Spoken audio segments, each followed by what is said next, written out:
Entonces aquí lo primero es preguntarnos qué vamos a hacer con el cristalino subluxado. ¿Le vamos a poner un lente rígido? ¿Le vamos a poner un anillo de tensión capsular? Ese anillo lo vamos a fijar al surco, no lo vamos a fijar al surco. ¿Metemos el anillo antes de quitar la catarata o después de quitar la catarata? Y bueno, para esto hay pautas, ¿verdad? Entonces vamos a ver las pautas. O sea, si yo tengo una luxación o subluxación, o sea, si tengo la zónula rota, ¿verdad?, de 1 a 2 meridianos, entonces yo puedo evitarme el uso de un anillo de tensión capsular. Puedo yo simplemente poner un lente rígido y sus asas ponerlas hacia el sitio de la luxación, hacia donde la zónula esté lastimada, 1 o 2 meridianos. Haciendo eso es suficiente.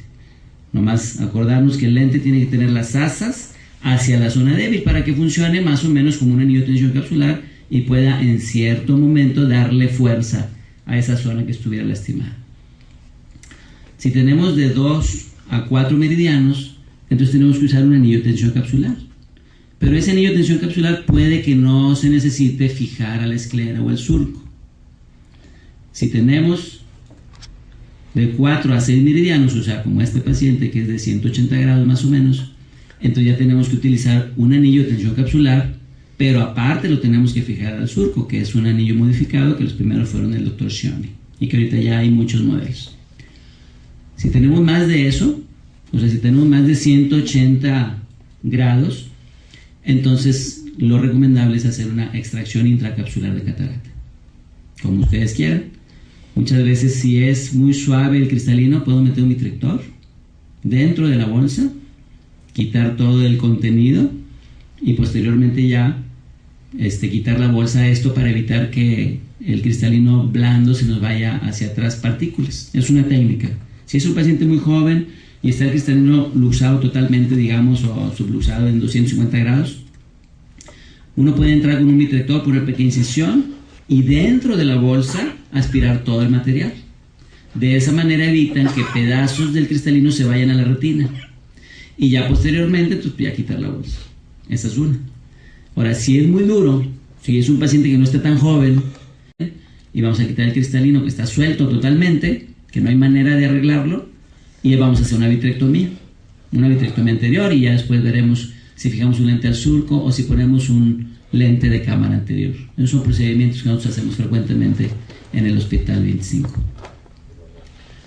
En este caso, como tiene 180 grados, podemos usar un anillo de tensión capsular que esté fijado al surco. Vamos a seguir.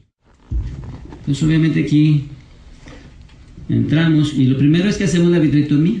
En este caso, y yo siempre hago las vitrectomías en seco en este tipo de cirugías. ¿Por qué? Porque no es una vitrectomía que va a ser muy extensa realmente. Entonces, realmente no quiero yo desestabilizar un cristalino que de por sí anda moviendo. Si ustedes se fijan, vean cómo se abre el espacio cuando yo estoy haciendo la vitrectomía. Y entonces podemos hacer simplemente en seco y eso nos va a dar mayor estabilidad. Porque al meter líquido, pues obviamente podemos nosotros causar que si nosotros metemos líquido y turbulencia, obviamente podemos causar que parte de ese líquido se vaya por atrás del cristalino y mande más vitrio hacia adelante. El problema de cuando se manda más vitrio hacia adelante es que el cristalino se luxa más y tiende entonces a irse hacia la retina, hacia el segmento posterior. Entonces, en este tipo de casos a mí me gusta manejarlo en seco. Más bien es una viscovitrectomía, porque meto viscoelástico obviamente, pero en todo momento tratando de no seguir rompiendo la zónula, ¿ok? Para no provocar turbulencia. Entonces eso es lo primero. Lo segundo es, pues obviamente hacer una capsulorhexis, que realmente pues, no debe ser tampoco gran problema hacer una capsulorhexis en este paciente. Lo que sí es que la capsulorhexis siempre va a ser muy pequeña, obviamente. A mí me gusta entrar siempre con una agujita lateral porque me gusta que sea muy pequeñito el agujerito.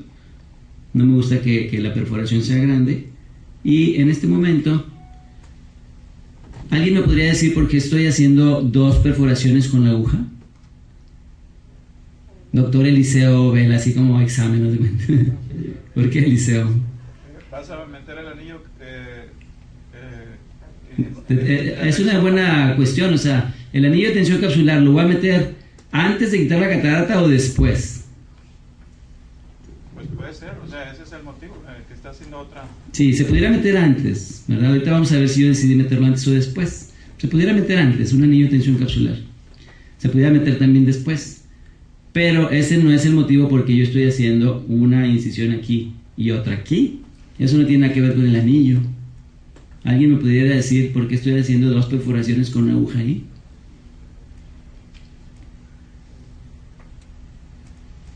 Yo no sé, pero ya conozco el caso. Tú no puedes hablar, compadre. Te caes. Vamos a ver. Entonces estamos haciendo dos perforaciones, pues de hecho es por eso, mira. Ok. Estamos haciendo dos perforaciones porque aquí lo que vamos a hacer es un uso que últimamente esto es relativamente nuevo. Yo se lo aprendí a un brasileño que se llama Lincoln Freitas, que es un excelente cirujano. Y aquí lo que vamos a hacer es que vamos a darle estabilidad al cristalino y a la cápsula utilizando los ganchos de Gris-Haber, pero en vez de agarrar el iris, los vamos a utilizar para agarrar la cápsula. O sea, los ganchos de Gris-Haber, por eso hicimos dos, porque estamos viendo en los dos puntos que más nos van a servir los ganchos de Gris-Haber para agarrar la capsulorhexis. Cuando uno piensa esto, dice, no, pues seguramente se va a romper la cápsula, ¿verdad? No, la capsulorhexis es muy resistente, ¿verdad? Entonces, ahorita ustedes van a ver cómo el meter un gancho aquí y agarrar la capsulorhexis y meter un gancho acá y agarrar la capsulorhexis nos va a dar mucha estabilidad. ¿Cuál sería la ventaja de meter un anillo de tensión capsular antes de sacar la catarata? Pues que nos va a dar cierta estabilidad, pero tiene sus desventajas. La primera es que, bueno, pues a veces puede pasar que al meterlo, pues obviamente uno perfore si la catarata está dura y que no entre tan fácilmente, ¿verdad? Esa es una.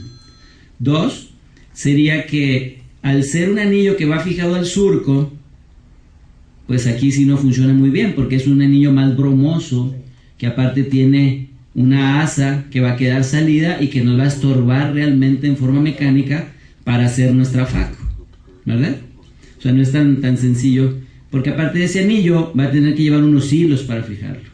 Entonces, como que un anillo que va fijado al surco, pues no es para meterlo antes de hacer la faco, ¿verdad? Entonces, en este caso yo decidí no meter el anillo de tensión capsular antes, sino ver qué tanta estabilidad podía yo tener simplemente con los ganchos de Gris-Haber.